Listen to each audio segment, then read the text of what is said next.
I think it's worth learning. If you know paid social, learn paid search. If you know paid search, learn paid social, where a growth marketer is defined as someone that can play in both spheres. Welcome to Honest E-Commerce, a podcast dedicated to cutting through the BS and finding actionable advice for online store owners. I'm your host, Chase Clymer, and I believe running a direct-to-consumer brand does not have to be complicated or a guessing game.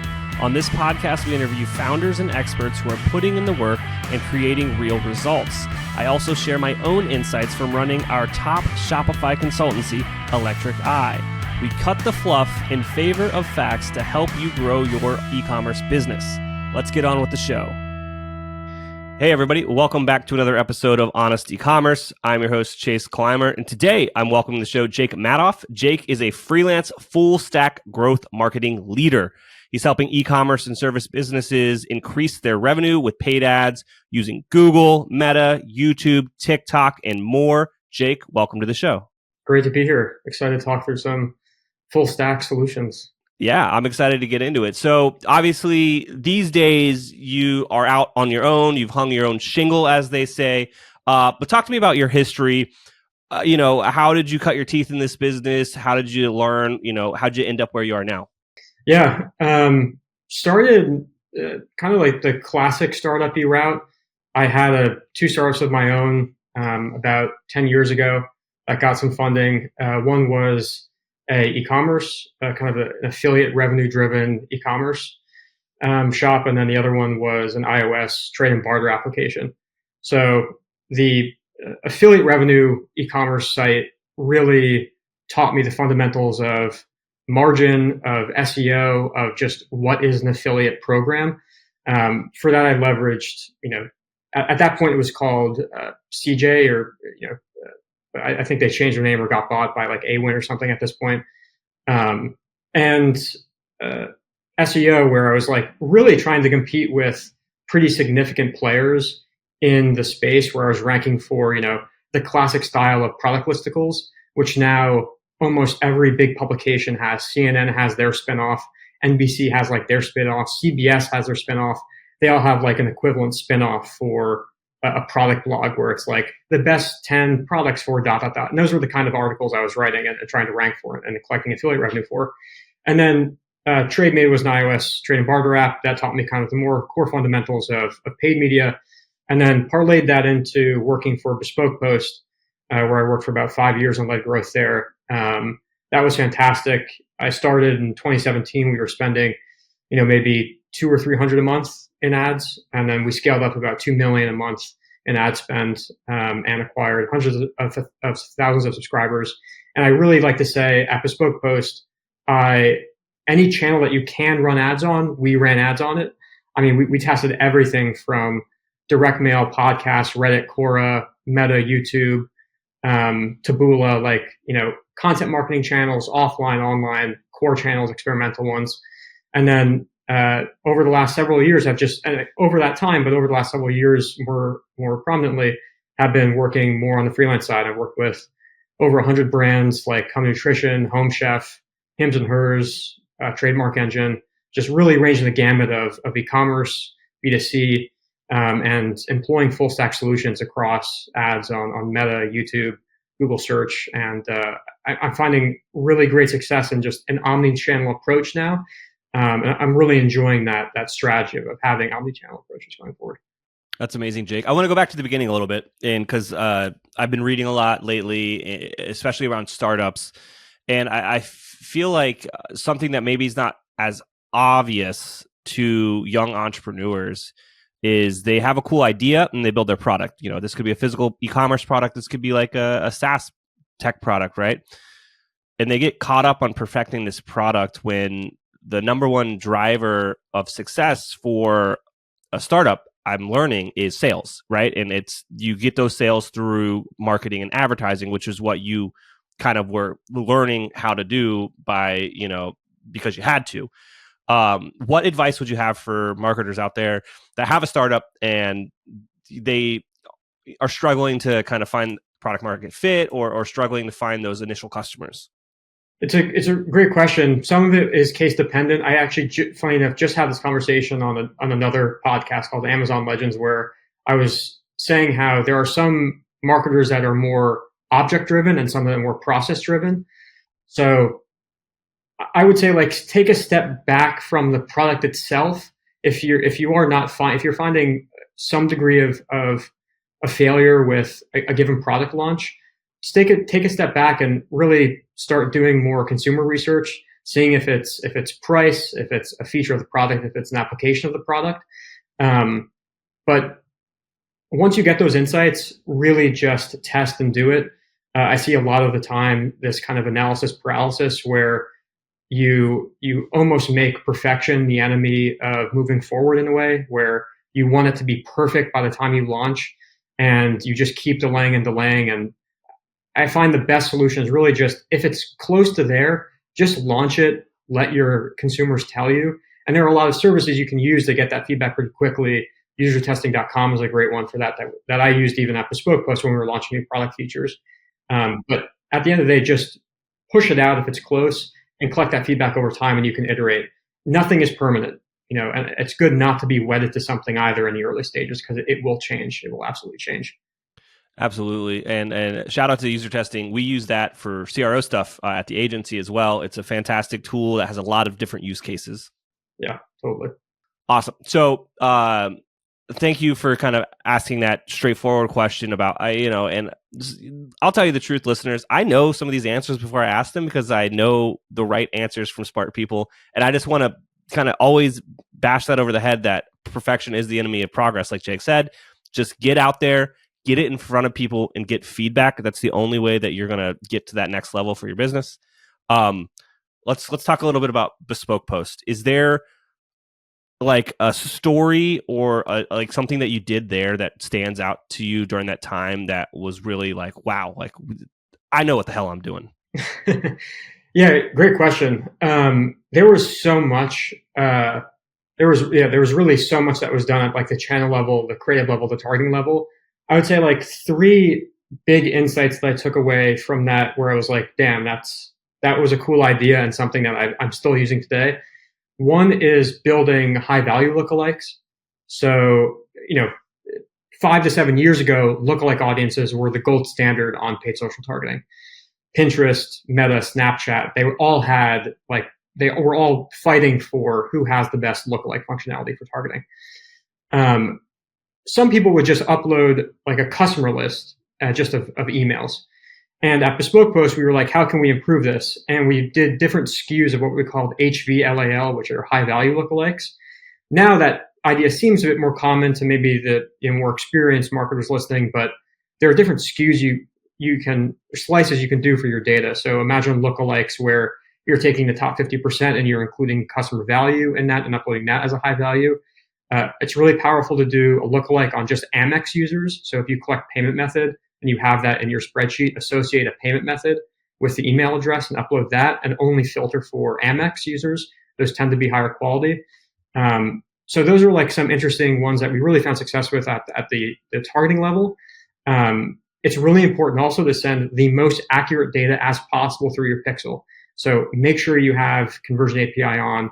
We got like pretty playful with it, where we were sending like basically, with a subscription, there are multiple steps of the funnel. So this may not really work for standard ecom, but if you're a subscription ecom, see if you can actually feed the pixel back in down funnel events like first box take rate. If you're a subscription box company, see if you can feed back in not only like the first purchase, but the first box or second box, and feed that information back to the pixel, because then you can actually give that pixel another high value signal.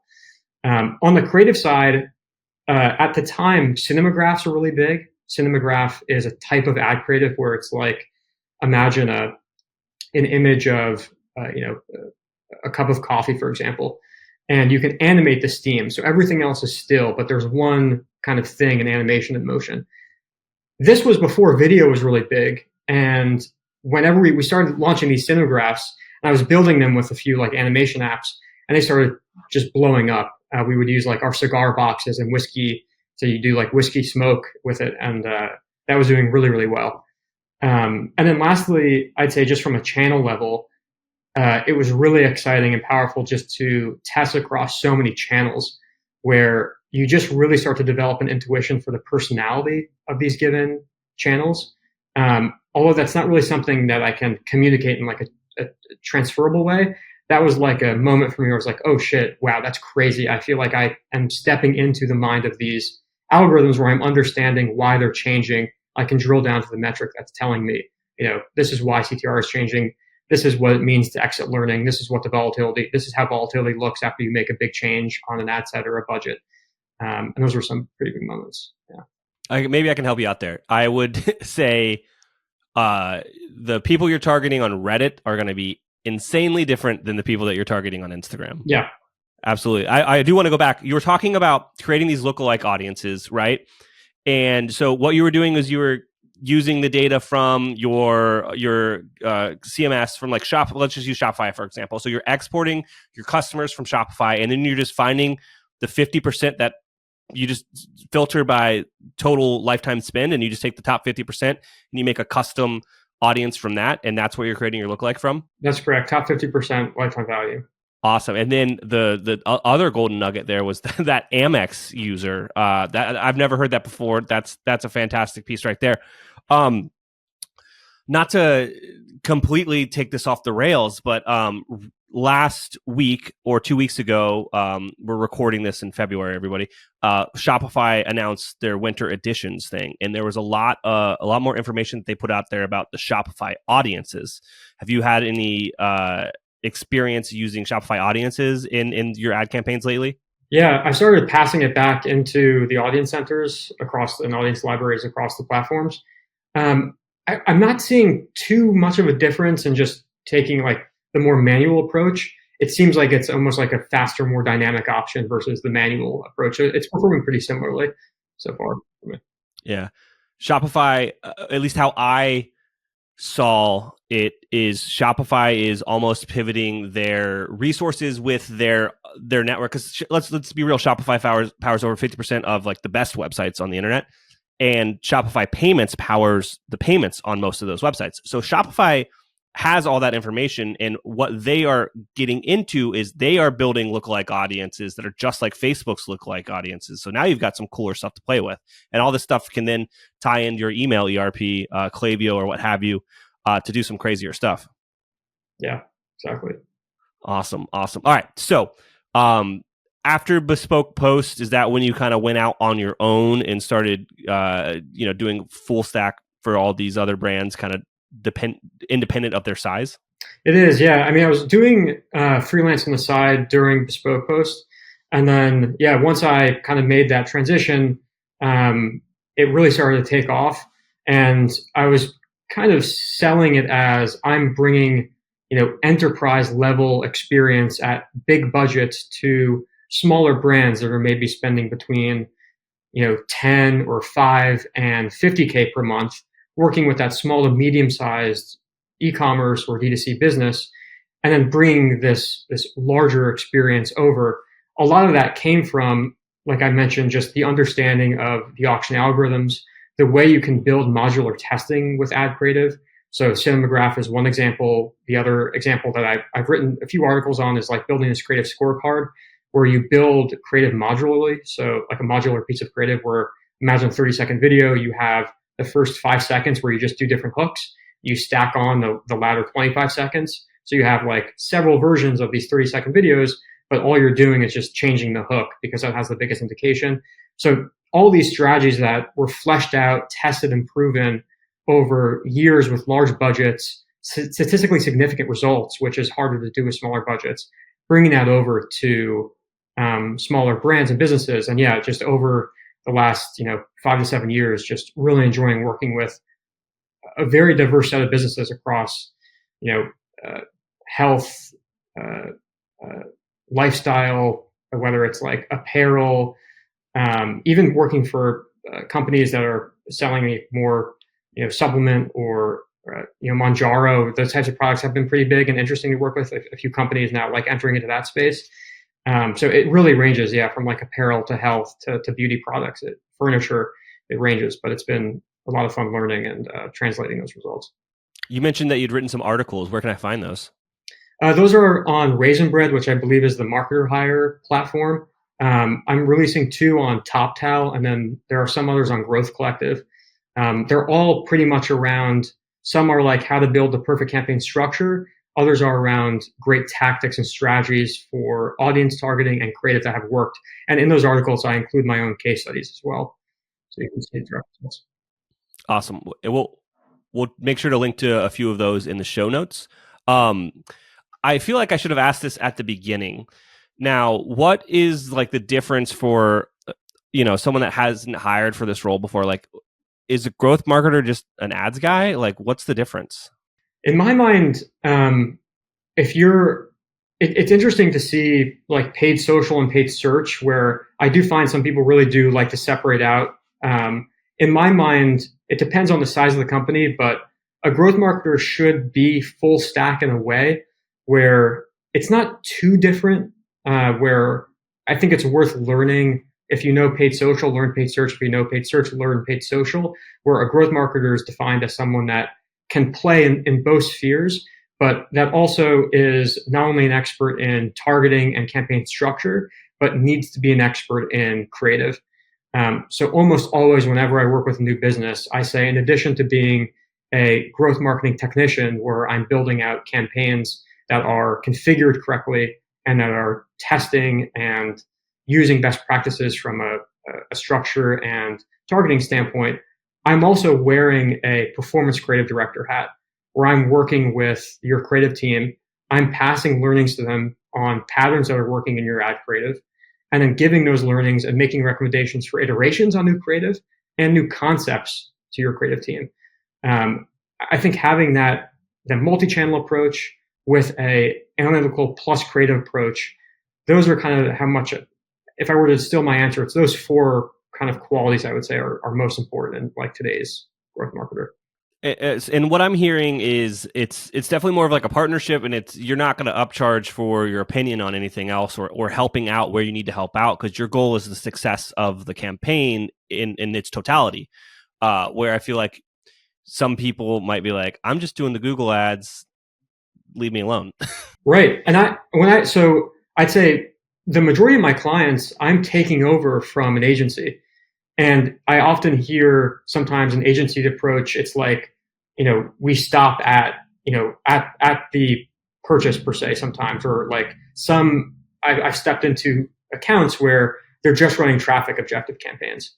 And that's a huge no-no for, I think anyone that's a direct response or conversion driven brand. Don't run a traffic objective campaign. Driving link clicks does not work, but it kind of stops at just the traffic. You don't follow that user through to check out or purchase. But yeah, absolutely. As a growth marketer, I think for e-commerce, you kind of stop mid funnel. Maybe there's a bit of a gray area between growth marketing and retention and life cycle, but absolutely, like once you get into, you're trying to improve that conversion rate, and that comes with CRO, creative, and campaign structure and targeting. Yeah, and I think you hit the nail on the head, and I want to highlight that as well. I believe it's like you have opinions on what is going on within email accounts, with retargeting, with those as well, because all of that plays into the performance of these overall campaigns that you're helping to architect. Yes, absolutely. Yeah. I don't want to put you on the spot here, but a lot of the listeners out there, they're smaller businesses. Let's be real, and they've got what you said, maybe like a $5,000 to $10,000 ad budget. Now, myself, I cut my teeth in advertising a long time ago, but I've since, really we've gotten more into the front end CRO stuff, and I haven't been as much in the game. I don't think I've placed an ad in the last 5 years. I don't know how to do it anymore. But what I had learned over time, and I just want to know your opinion on this because you're doing this every day.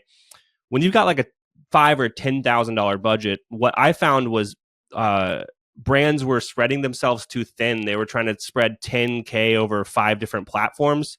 And mine would be like, just put it into the one that works the best, because you're not maximizing the returns on that one. Is that still the right answer when I'm talking to young entrepreneurs? It is, yeah. I mean, at the margins, there may be a little bit of nuance, but generally, yes, that is the right answer. So if you're, let's say, at the lower end of that range, maybe 3 to 5K in ad spend per month, that is really about 1.5 channels. So like if you're e-commerce and you're spending in that 3 to 5K a month range, put probably most of that budget into paid social, primarily Meta. maybe 70% of it into Meta, and the remaining 30% into Google Shopping or Google PMax, for example. I would go with that approach and then just get some data on both channels. And then hopefully you're profitable by day 60 or 90, and you can start to scale and get up into those ranges where you have some budget to play around with for a third channel, or increasing budget on your main two channels, which should be your first step, is really trying to find a ceiling on those first before entering a third channel.